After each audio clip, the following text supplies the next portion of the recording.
ప్రస్తుతానికైతే ప్రజలు కాంగ్రెస్ పిలిపించారు కానీ కాంగ్రెస్ నుంచి ఎటువంటి అభివృద్ధి పనులు చేయలేదు. మూడు నెలలు అవుతుంది, 3 నెలల నుంచి ఎటువంటి లేదు.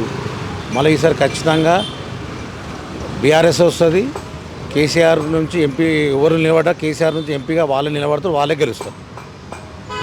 మళ్ళీ బీఆర్ఎస్ పార్టీ వస్తేనే మళ్ళీ పనులు అవుతాయండి, ఆ అభివృద్ధి జరుగుతుంది. ప్రస్తుతానికైతే ఇప్పుడు ఏం లేదు.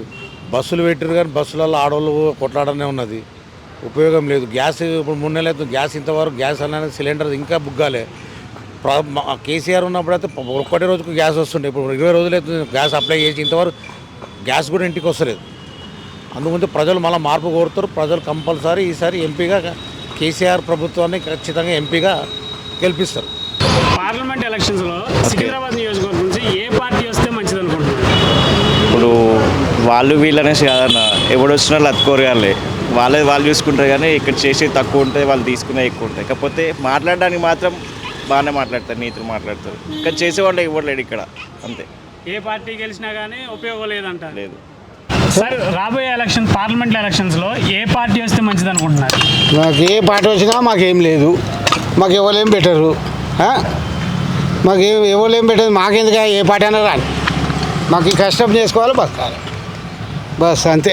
ఏ పార్టీ వల్ల ఉపయోగం లేదంటారా? ఏ దాంట్లో ఇవేం లేదు మాకు. ఉన్నా కానీ నిజంగా దాంతో మాకు వచ్చింది, ఈ దాంతో మాకు వచ్చిందంటే చెప్పొచ్చు. దీంతో మాకేం లేదు, ఏం లాభం అని చెప్పి. విద్యార్థులకైనా ఉపయోగం ఉంటుంది కదా, తెలియదు. ఇక తెలియదు నాకు, నేను చదువుకోలేదు, నాకు తెలియదు. చదువుకున్న పిల్లలకి ఓ డ్యూటీ కూడా లేదా నా కొడుకులకి. ఎవరికి లేనిది ఏం లాభం? నా కొడుకు అదే చేస్తుండే, నేను ఇదే. ఏం లేదు, ఏ పాట అన్నా రాని, మాకు సంబంధం లేదు. ఎవరు గెలిచినా మీకు సంబంధం ఏం లేదు. అవి ఏమని చేస్తురా, మాకు ఏం చేస్తురా అని మేము చెప్పాలి మీకు. ఎట్లా అని నేను చెప్తున్నా. ఏ పాట అని నేనేం చెప్పాలి, నేను నీకు చెప్పేది ఏం లేదు, అంతే. సికింద్రాబాద్ నుంచి ఎంపీ ఎవరు గెలిస్తే మంచిది అనుకుంటే ఏ పార్టీ వస్తే మంచిది అనుకుంటారు? TRS better. బీఆర్ఎస్. ఎందుకలా అంటే ఇప్పుడు కాంగ్రెస్ వచ్చి బస్సులు ఫ్రీ చేసినందుకు మాకు గిరాకీలు తక్కువైపోయినప్పుడు మాకు దెబ్బ పడింది కదా. అట్లనే ఇప్పుడు రోడ్లు చూడండి, బీఆర్ఎస్ పీరియడ్లో ఎంత బాగుండే, ఆ డెవలప్మెంట్ లేదు, ఏం లేదు. బీఆర్ఎస్ అయితే నాకు మంచిగా అనిపించింది. కాబట్టి వచ్చి కొద్ది కాలం అయింది కదా, అభివృద్ధి చేస్తుందని ఎందుకు అనుకోకూడదు?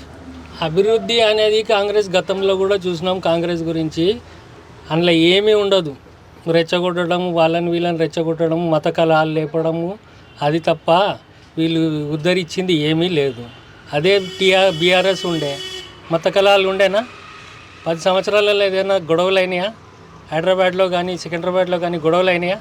కాలేదు. ఇప్పుడు చూడండి అవుతాయి. ఇక మన తెలిసిన వాడు ఏది వచ్చినా ఏం చేయలేదు, కానీ కాంగ్రెస్ మంచి. కాంగ్రెస్ వస్తే మంచిది అనుకుంటున్నారు. కాంగ్రెస్ వస్తే మీకు ఎలాంటి పథకాలు ఇస్తుంది, ఎలాంటి పనులు చేస్తుంది అని ఆశిస్తున్నారు? ఇప్పుడు వస్తే మీకు 500 సిలిండరు, అవి 5-6 పథకాలు అవి అన్నారు కదా, అట్లా జర కొంచెం ఇది అనిపిస్తుంది. ఓకే, అవి ఉండటం వల్ల మీకు కొంచెం మంచిగా జరిగిద్ది అనుకుంటున్నారు.